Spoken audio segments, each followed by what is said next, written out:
आप सभी का स्वागत है आपके अपने चैनल द कॉमी बुक रीडर में। और आज के दिन हम लोग पढ़ेंगे परछाइयों का चोर पार्ट 3 वॉइस मोड में। तो आइए शुरू करते हैं। अगर आपने पार्ट 1 और 2 नहीं देखा है तो प्लीज़ जाकर देखिए, वह भी अपलोडेड है।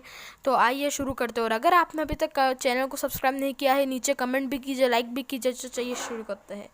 राजन कालबोत नाम की उस परछाई के अंत के लिए हम तुम्हें अदृश्य पकड़ शक्ति देते हैं, किंतु ध्यान रहे राजन, कालभूत के अलावा शेष परछाइयाँ किसी न किसी निर्दोष इंसानों की ही होगी।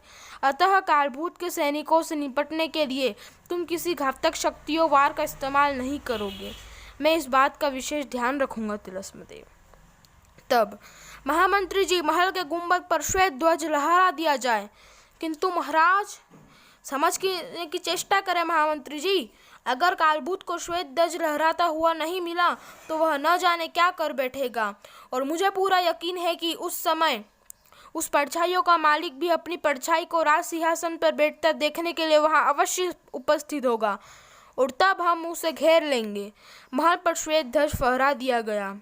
कालभूत, तेरा और तेरे गुलाम परछाइयों का अंत अब निकट ही है। कालभूत आ पहुंचा अपनी विशाल परछाई की सेना के साथ। आगे बढ़ो मेरे बहादुर सैनिकों, मंदिर दूर नहीं। कालभूत महल के कुछ दूर रुका। ओ, महल के गुंबद पर फहरा रहा श्वेत ध्वज, आखिर विजय हुई है मेरी। हा हा हा हा हा। आगे बढ़ो सैनिकों, अब महल पर हमारा कब्जा है। इधर महल की छत पर खड़े राजा विष्णुव्रत और महामंत्री चौंक पड़े। आ गया कालभूत महाराज, आ तो गया, अब वापस नहीं जा पाएगा। और राजा विष्णुव्रत ने आदेश दिया, सैनिकों, सेनापति जी को कहो कि कालभूत का पूरे सम्मान के साथ स्वागत करे। पधारिए पधारिए कालभूत जी, आपका महल में स्वागत है। ओह, स्वागत की भी व्यवस्था है। हा हा हा हा हा। सेनापति संकट सिंह के साथ राज सिंहासन की ओर बढ़ा कालभूत।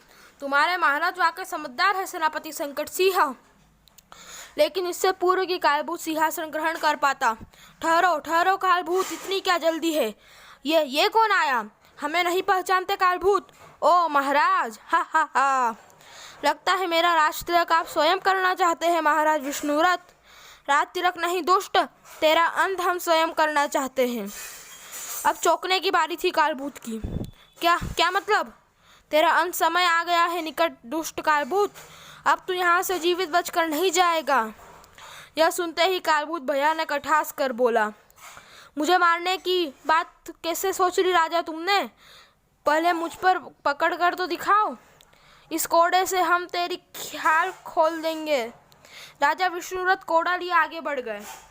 मूर्ख राजा, तू भूल गया कि मैं चाहूँ तो पलक झपकते ही तेरी निर्दोष प्रजा को मौत के घाट उतार सकता हूँ। इसी के साथ चीख पड़े दो सैनिक। आ महाराज, हमें बचाइए, शायद वे परछाइयाँ हमारी है। आ महाराज, अगर कालभूत पर प्रहार किया गया तो ये कुछ भी कर सकता है। आ आ आ आ आ क्यों, कैसा लगा मेरा खेल राजा?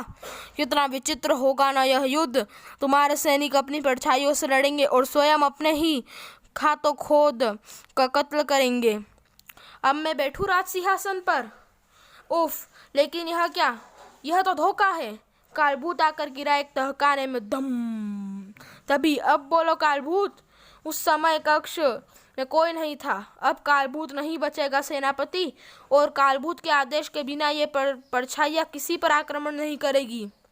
नीचे तहखाने में राजा को कोड़ों से कालभूत पर बरसा। ओ, यह क्या? यह कोड़े पड़ने से मुझे दर्द कैसे हो रहा है? इसी के साथ ऊपर कक्ष में सेनापति को भी कोड़े पड़ने लगे। अरे सेनापति जी, क्या हुआ? नीचे तहखाने में राजा विष्णुव्रत के हाथ में थमा कोड़ा चला साए साए। उफ, मुझ पर कोड़ों का असर क्यों हो रहा है? शैतान कालभूत तिलस्मदेव का दृश्य पकड़ शक्ति कमाल है।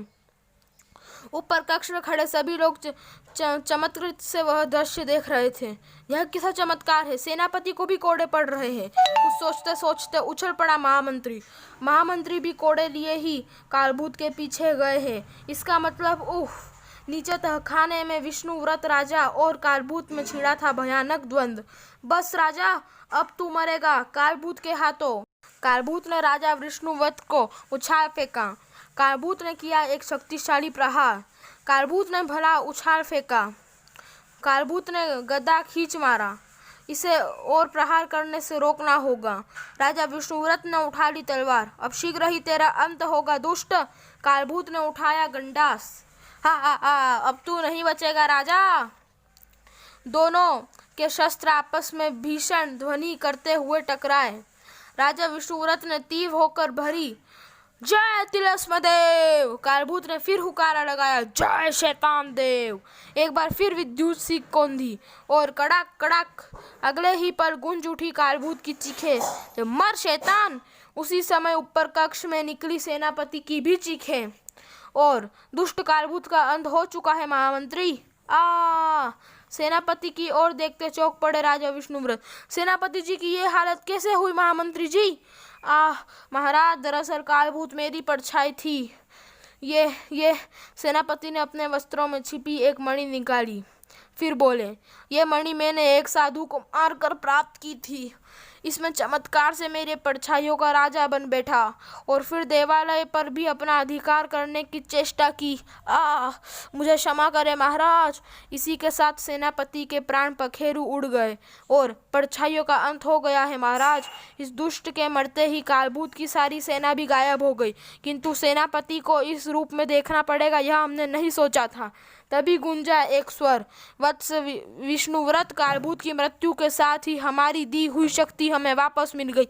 इस प्रकार अंत हुआ परछाइयों का और राज्य में छा गया पूर्व तरह ही सुख शांति समाप्त। तो गाइस, ये वाला पार्ट यहीं तक था। और अब हमारे चैनल को प्लीज़ सब्सक्राइब कीजिए, वीडियोस को लाइक कीजिए, शेयर कीजिए और प्लीज़ अगली वीडियो के लिए वेट कीजिएगा। तब तक के लिए धन्यवाद।